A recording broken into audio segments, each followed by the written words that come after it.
Welcome to the Industry Talks podcast hosted by Lenz Studio, where we interview film industry professionals about their experiences in the industry.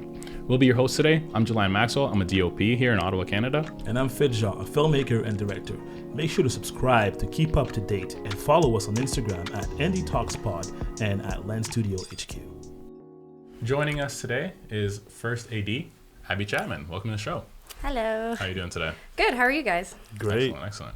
So, Abbey, for those who might not know, would you like to give a little intro for who you are? Sure. As you said, my name's Abbey, and I'm a First AD. I primarily work in Ottawa, but I also do second AD work in Ottawa as well. I flip back and forth depending on the budget of the show and who's needed where. I've been working in film for almost 10 years now, basically straight out of high school. Okay. And I flipped around in a bunch of departments. So I started out as an AD actually. And then I went to locations. I was an ALM for 5 years. I've worked in props, wardrobe, set deck, transport, basically anything except for hair and makeup. Okay. Yeah. So you didn't go to school you just went straight out of high school? So I did go to university for a year just to find like the media side of film, working like for Netflix in a media department kind of thing. But then I realized that I wanted to be directly on set, like behind the camera. So I dropped out and went to Algonquin for script writing. Okay, cool. And then after that, I went back to set and then have been there ever since. Okay. For those who don't know in the audience, what does a first AD do? So the first AD is a person that basically structures the whole shooting schedule of the film. So, for example, I'll receive the script and then I'll have to break it down scene by scene, put all of the elements in what we call movie magic scheduling, as I'm sure you guys know what that is. And after that, I'll make the schedule and hand it to the keys, so the heads of departments that need it. And locations will go out and find those locations based on the schedule. We'll start casting. We'll do all those things. And then once we actually go to camera, I'm the one that's basically orchestrating how we're shooting. The director will tell me what they want, and then I'll translate that via telling the crew how to operate.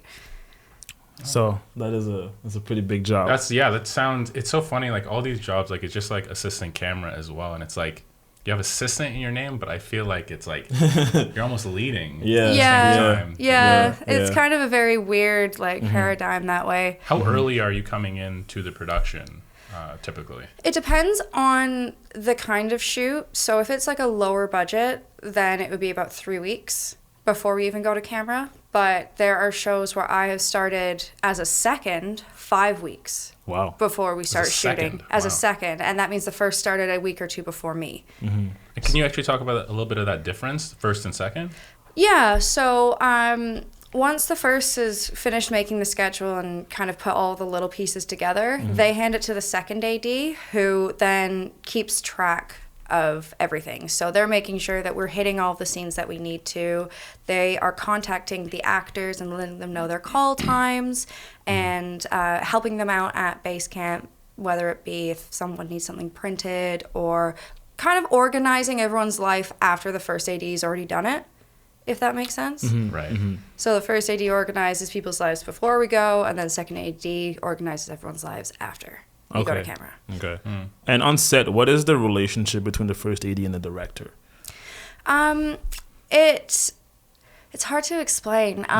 So, for example, the director I'm working with right now, her and I will sit down and we'll figure out what's going on in her mind, and then I can translate that for her. And it's very much that kind of hand-in-hand relationship no matter what director you're working with, because you're at the end of the day trying to make sure that you're getting the vision that the director wants, right? So, and no one else can figure that out except for you, and that's how you go and tell everyone else what to do. So you're like the glue between director and I guess the other departments. Yeah, in a way. Yeah, absolutely. And since I've been looking at the script, and I've read it probably 20 times, and I know it off by heart, I know a lot more about what's going on than the rest of the crew do. Right. Who, like, have maybe only read the script yesterday kind of thing, you know?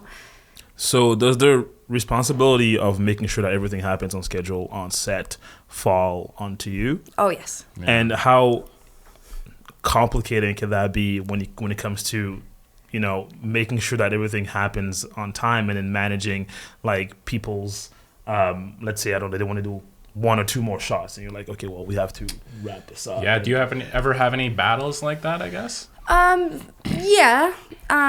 It depends, again, on the director that you're with, because some are very conscious of times, and they're conscious of how the whole machine works in a way, whereas there are other directors that are only creative, and they're like, I'm here to make my vision. I don't care how many shots it takes. And that's when I'm in the corner pulling my hair out. Yeah. But, yeah, so it very much depends. Because, yeah, I've spoken to, like, some first AD that were telling me, like, sometimes they have to, like, be, like, the bad guy on set. Yeah. You know? Very much so. And it's like, how do you manage that, you know? How do you actually manage that? Like, do you ever have to just put your... Actually, I guess, do you have that ability to kind of put your foot down? Or I can, like if you in have a to say, sense. like, go from location to location or something, and you have to get it done. Like, Well, in that regard, then I'd have to be like, let's just say you're the director, and I have to be like, we got to be out of here in 15 minutes. If you want another setup, you're gonna have to talk to the location manager, because they're gonna be the ones having to talk to our clients, and then we're gonna lose that client, and then we can never have them again. And it's stuff that they don't think about, right? Because they're just wanting to get their shot, which fair, that's their job. But if you want to keep good relationships in the city with clients and customers and everything like that, then you have to put your foot down sometimes. But then there are instances where the director will tell you to F off. It's happened before. actually, on that note, in terms of relationships, because I mean, all this industry stuff is like, it's sort of like the network that you have, and like to keep getting jobs, keep getting work and whatnot. Like, how important is that relationship building to you, and like, what's your kind of approach to that? I mean, it's very important, just because, I mean, the way that I operate anyway, I want to make sure that I'm on the same page as everyone else. Sure. Because if I'm not, then the whole crew won't be. Because I'm telling them what to do that's wrong, right? And I want to make sure that everyone's on the same page and have a cohesive and positive relationship, because that actually goes so far on set. If there's someone that comes in who's a negative Nancy, the entire day is going to be ruined. Right. Yeah. So if you're staying positive, and especially someone as high up like a producer or the director or myself or even cast, if they're happy, everyone else can be happy, and the day goes by smoother, and you go home early. So what would you say is your focus on set, or what makes for you, I'd say, a good AD on set? Well, when people are not being douches, that's always a good thing. But I don't know, there are just so many different factors that can make things go one way or another. But I just try to treat people how I want to be treated. And if someone's going to be rude or disrespectful, that's on them. I'm not going to bow down to that. And usually the negativity goes away after that, because you're not responding and giving them a reaction. It's a little bit like high school in a way. Yeah. A little bit. You're just dealing with misfit adults. Yeah. So much people management. It's like, yeah, it's a lot of, interesting. Yeah. Could you share any, I don't know if you can or not, but any sort of like nightmare stories or anything like that from the first AD's perspective? Or just interesting. Yes. I mean, I won't name any names, obviously, for sure. but on a first show that I did, the director was also a first AD, and it was their first time transitioning to the directorial seat, but they never left their first AD seat. So it was a constant battle of, I'm trying to do my job, but I can't because you're doing it for me. So whenever I take a step back, you get mad at me because I'm not doing the job, but you won't let me do the job. So it was very much butting heads. I mean, it's all fine now, but it was very frustrating at the time. Right.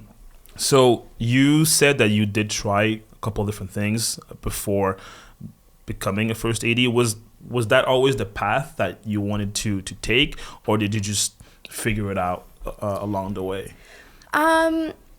Well, I mean, when I first had any interest in this industry, I wanted to act. So Okay. I actually went to theater school for a bit. Wow. And then once I directed something in theater, I was like, okay, no, I got to go behind the camera now. And then that's why I switched with a lot of departments, because I didn't really know which path to take, because I eventually wanted to either direct or produce. And you can go down many paths to do that. But being an AD is probably the most direct way to get to producing or directing. So is that still the path for you? Yes. Okay. And when it comes to that path that you're talking about, do you think that there's sometimes where it's like, okay, I'm trying to become a director, and then I'm choosing to work as being a first AD, does it ever occur to you, or you think that like, oh, let's say I had done this instead, it would have gotten me to that point faster, or you're okay with where you are? I definitely do think back to if I hadn't dropped out of my university degree, Okay. I could have gotten into producing a lot faster, because you can become a creative executive that way with a bachelor's in media and entertainment. So I kind of kick myself for that sometimes. But again, like if that wasn't meant to happen, or if that was meant to happen, it would have happened that way, right? So I'm pretty happy with the path that I'm going down, because I've learned so much. If I hadn't tried all those different departments, I wouldn't know how the machine worked, and I wouldn't have more knowledge to the whole film process. And I actually really like that I have that. So, you were talking about before going to school for theater. Do you have any interest in going back? I don't know if there is a role like first AD for theater. I mean, there must be something like that, I guess. I don't know. Yeah. I mean, Are you still interested in that theater realm, or is it film? No, it's just film, and not that there's anything wrong with theater at all. It's a great process. It's just not the process I'm interested in. So would you say that? So you work in mostly unionized projects. Have you worked in non-union projects, and can you talk about that? ND, I'd say projects. Talk about that difference. That's how I started, actually. Okay. So for the first 5 years of me working, it was all non-union work. But being in AD departments or location departments, you're automatically unionized by the DGC. Okay. So just because they're union roles. Right. So even though I was non-union, they would be taking a percentage of my pay. And then once that percentage gets to a number and I have the right amount of days to actually enroll as a union member, then I'm full union. So for my departments, it didn't really matter that much. But having a union position or being on a union show is a lot more beneficial, just because there are restrictions and rules that you have to follow by, whereas non-union's a little bit more flexible. It can go both ways, honestly. Sometimes that flexibility is beneficial, and sometimes having like exact things you have to do and follow by is better. Yeah. It depends on the crew you're working with and the director and all that stuff. Better for your blood pressure, probably. Yeah, a little bit. Yeah. Did you ever see yourself wear more hats than you should have been wearing on some sets? Yes, absolutely. And sometimes that could be very hard because it's already hard enough being on set for so long and having to run around and focus on your own job. But if you're having to wear multiple hats, it can be very, very stressful. But you also learn that way. So it's just a matter of how you look at it. How do you feel about? Because I know there's a lot of talk about the 14-hour workday. And bringing that down and stuff. How do you feel about? I agree. It should be brought down. Simply because I have seen crew at the end of a show exhausted. They can barely function. I've been in that position myself. And then they have a weekend or they have a week and then they jump and do it all over again. And if you're limiting it to a 10-hour workday, you get the sleep that you need. You're not as stressed, your health is better, both physically and mentally. And at the end of the show, you're not burnt out and you can still move on to another creative project without dying inside, basically.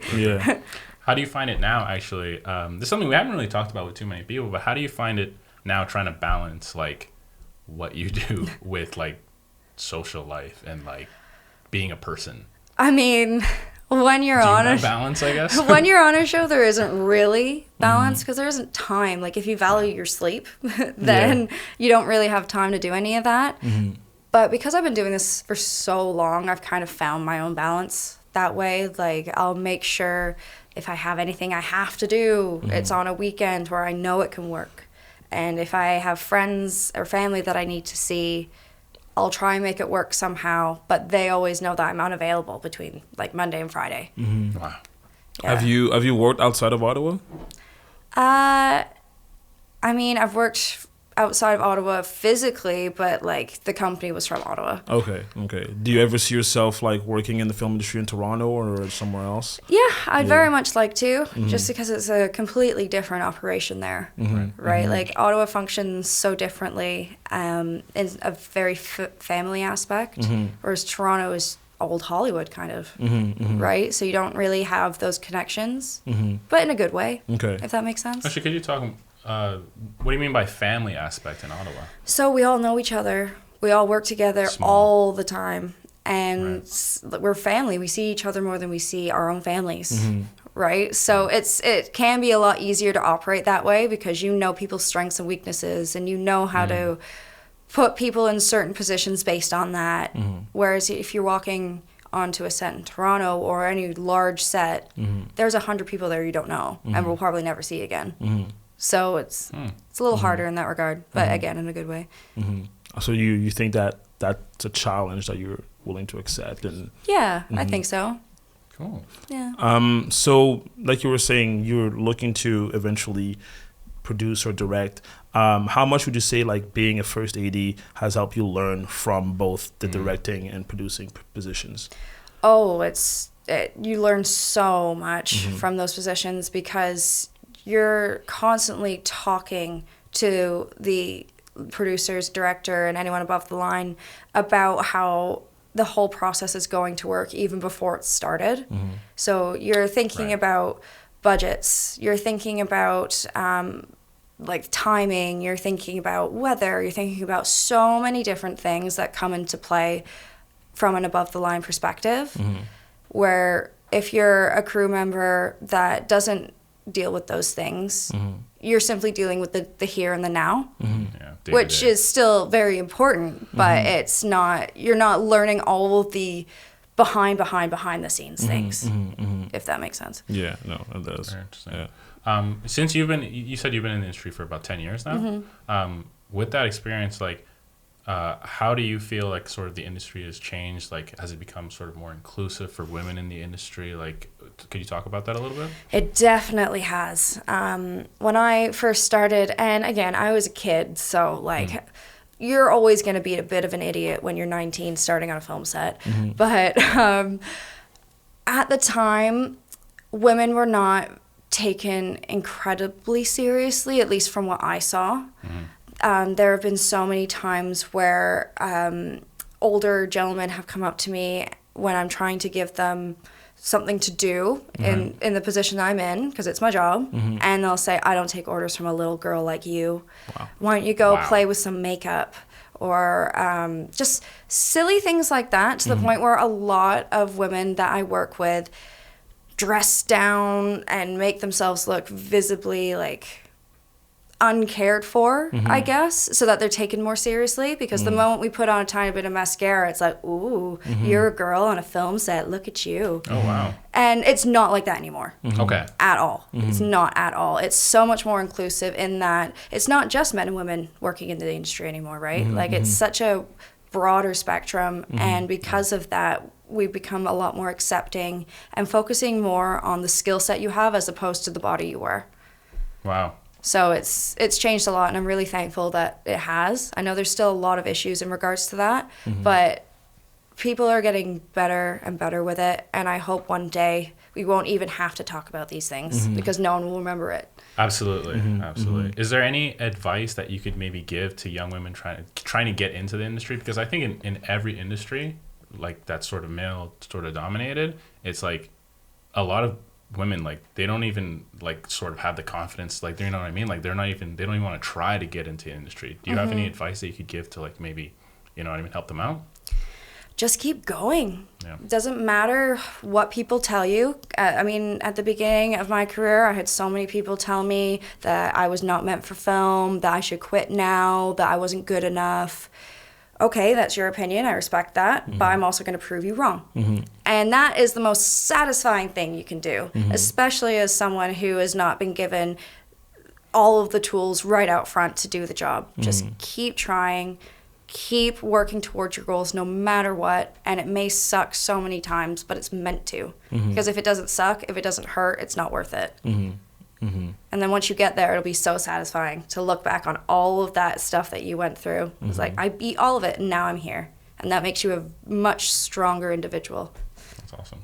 What are your so what are the next steps for you? Like, where do you see your career going from here?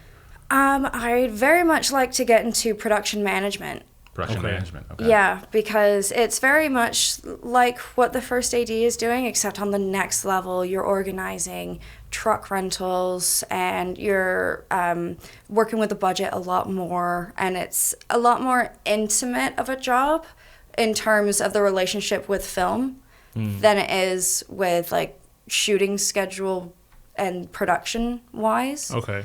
So you're just very much more involved with the whole aspect of it, hiring the crew, figuring out the budget, as I said. Oh, wow. And getting all of the equipment hired and rented, and just facilitating all of those things that no one else even thinks about. And I think that's really fascinating. Yeah. Just because as a second AD or a first, you're so used to scheduling and organizing and planning, and I just think that'd be fun. So Actually, on that note, things that people don't think about, I think a lot of, like, we do a lot of indie stuff, and a lot of times, we try to plan as best as we can. Shout out Amir Zargaraf, our producer, basically our first AD as well. He does a lot of all the planning. But there's a lot of times, we get on set and we didn't think about this thing, didn't think about that. What are some of the things that you could say that people kind of constantly look past, constantly don't think about until the day? Probably locations and their value, because when you walk onto a set, you think this is just set. But in reality, it's someone's home. It's someone's family home. Right. And people can walk into a house, not care. Not that the crew I work with does this, but I have seen crews where a grip will pick up a stand and walk down a hallway and scratch the entire hallway, and they're like, whoops. Wow. But you don't realize that now locations has to go to the homeowner, talk to them about the damage that's been done, figure out the repairs, and that comes out of their budget, and that's just something that goes way over everyone else's head. So they think it's a set, they don't think it's a home. And it's the same with stores or any location that we work in. We're trying to make sure that we're keeping it as we came in, it should be like that once we leave. You know what I mean? So people don't think about that at all. That's a good point. Locations aren't just sets, they're actual locations. Exactly. And they should be respected just as much as you would want someone to respect your equipment. It's the location's equipment, if you think about it that way. Yeah, for sure. Usually, how many ADs are there on any given project? Always a minimum of 3. Okay. So non-union shows, there's generally 3, and the second AD will also act as the 4th. Okay. Getting them ready in the mornings and things like that. That's what I've done many times when I'm in a second position. Okay. But on union shows, if it's a decent budget, you'll have the 1st, 2nd, 3rd, 4th, set PA, and BG PA. So you can have 6. There's a show last summer where I had 9 in one day. Wow. Yeah. And how is organizing that and the task, and how is that are those tasks being shared? And you're kind of leading that team. Okay. Yeah. Whether it be a first or a second, you're always going to be leading that team, but in different ways. So the first will be orchestrating their team based on what their needs are on set, whereas if I'm the second, I'll be the one hiring. I'll be the one telling them what their roles are and what their initial duties are, and then I kind of hand them off. and I organize things like in the background. So I tend to make AD chats on our phones, so that way we can all communicate and not clog up the walkies. And a lot of the time, I'm still listening to the walkie, but I'm not giving the orders. I'll go into the messages and just tell everyone, let's say it's lunch, this person go here, this person do that, this person do this, etc. Because the first doesn't have time to deal with that. Which one do you think is easier for you, having less ADs on the smaller budget or more ADs on the bigger budget? More. Yeah. Absolutely. Yeah. Oh yeah. It's always better to have more because the people management side of things doesn't I guess you have more people to manage more people, I guess. Yeah, exactly. So like if we have, for example, the show I worked on last year where we had 9 in one day. I gave everyone their orders and told them what they were doing, and I was the second on that show. And then basically I pushed them over to the third, and then she had control over them. So she was like, you can do this, you can do that, please go over there, et cetera, et cetera. So it's just a different management style based on how many you have, but it's always better to have more. Okay. Always is. Have you ever had, because I know it might be a bigger budget thing, have to work with second units? I have done it before, and it's not too difficult. You just, like, if you're a first, you're not worried about the second unit because the second AD has already made 2 different schedules based on what you need and where you're going. Okay. So the first AD will look at both of them, and then we'll bring in, like, a daily first AD, and they'll talk to each other about what they need to do. They have their schedules, they're off. Okay. So it's not too difficult. So you're bringing in daily first for the second unit. Okay. Cool. So would is there any advice you would give to people coming up, not just women, but trying to get into that first AD role? Any advice you would give them? Don't skip any of the tiers, because I've seen a few people go straight into second without ever having been an AD before or going on set. How can you schedule a set if you don't know how it operates? Right. And I've seen ADs jump from third to first. I don't know how you're able to do that when the first is supposed to be monitoring the schedule, but you haven't made one. So I just think it's so beneficial to go through every single one, even if it means you're starting out as a daily PA. Doesn't matter. Absorb everything that you're learning and go through every single job title, because at the end of the day, you will come out being so much more knowledgeable about how everything works. Because you know about the little things in the weeds at the bottom. Okay. Exactly, yeah. That makes sense. And how would you actually get on? Actually, how did you actually get on set? I guess you started in indie stuff, but like just through networking, just through, like, what would you recommend? Well, I actually, when I was in university still, I reached out to a bunch of producers and I said, do you need an assistant for the summer in between school years? And one of them responded and he hired me for the summer. I was his assistant. He put me into my first ADPA position. I made a few contacts that way. And then when I went back to school and got more credentials, I had an internship. But because everyone knew me, they just brought me on as a paid intern.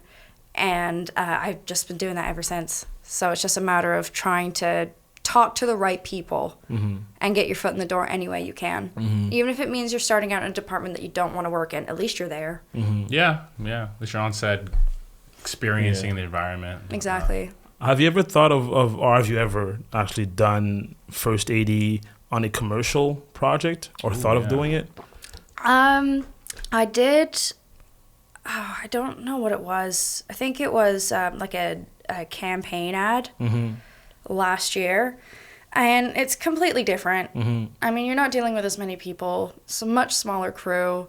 And it's not as fun. Yeah. It's not as fun.